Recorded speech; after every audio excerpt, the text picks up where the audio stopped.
Cash in hand. Where does the name Champelli come from? I know how you got the name, but the actual strain. Yeah, so it originally came to me as the Butler, you know what I mean? And then it kind of evolved into the Champagne. And then I was like I always had it, right? I always had the Champagne. And basically from there, like people started calling me. One dude, my boy, rest in peace, FMB, he started calling me Champelli. How'd you meet Mac Dre? I met Mac Dre through Mac Mall, and I ended up bringing Mac Dre to the studio. And when he first got out of jail, you know, he pulled up in an Impala. This was like in '96. Pulled up in an Impala, you know what I mean? We did a song with them. I blessed them with some Champelli, and from there it was just on. We were homies. She only sees me with Champelli tree. Smoke champ, kush, and nay. Man, what's name? I'm out the roof of an old school, trying to campaign, smoking champagne, doing a damn thing. How much do you think he was smoking in the booth when he was recording, like, you know, the best shit? We really would go through, like, in a session, it's like I'd bring an ounce to the studio and we'd smoke an ounce, no problem, basically. Love it.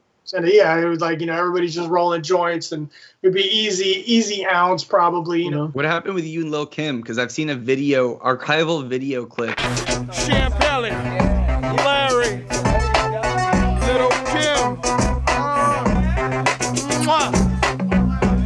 Yeah, well, we're in the music studio together right there. We went to my good friend DJ Franzen he's like an original DJ from San Francisco, KMEL. As a DJ, he basically had an in to like everything, and we always hit it off because we both smoked super big and had gone to high school together, and we've always been like super good friends.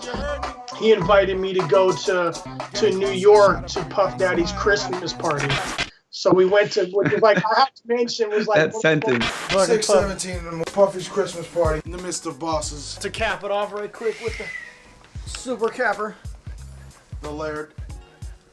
Super Laird. Cut this now.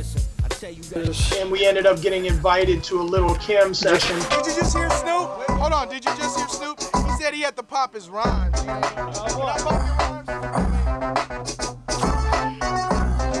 The Neptunes had produced the track, and that was the first time they got on a song together there. Sticking and grooving, that's what we do. With Snoop Dogg. How many hot licks does it take, mommy? How many hot licks does it take? Laughing, keep over there.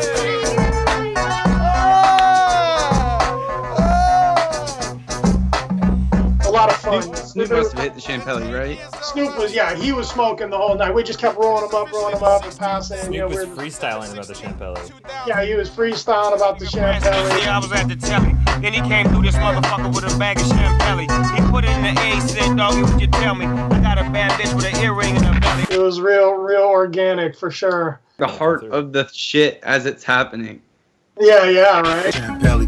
The strain disappeared when Pelly had to disappear and leave the country due to some legal issues tied to the war on weed. After a decade on the run, he thought the case was dead, but he returned to the U.S. a little too early and had to serve time. You had to kind of go on the run for a little bit.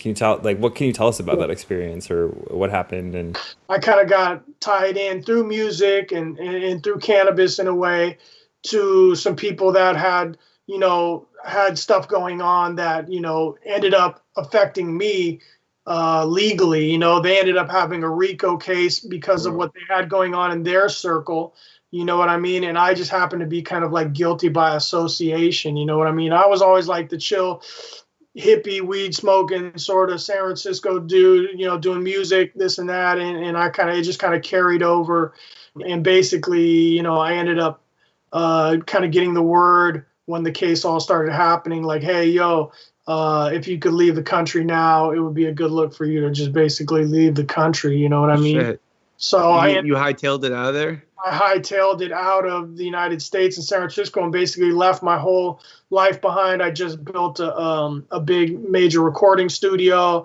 I had like a whole roster of 5 or 6 artists that I was getting ready to release. how much time was there between when you kind of got word and when you were like tails up on the plane?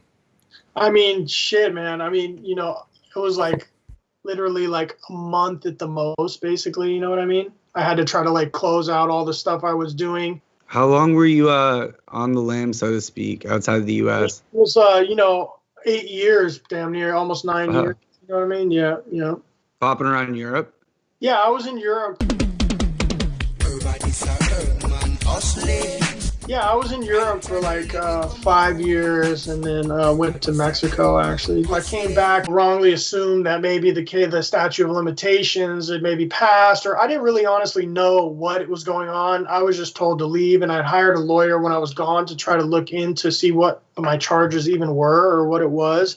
And it's like my lawyer, they couldn't even figure out or find out exactly what was going on with me. Like, they wouldn't really divulge what the deal was, and want to come later to find out when I got back, when I flew into LAX, that's when I got swooped up, and it was like for my a federal warrant for my arrest. The charges ended up being conspiracy to distribute, cannabis. Did you save some seeds? Yeah, I was able to keep some seeds stashed away. You know what I mean? I still have those seeds today. Cool.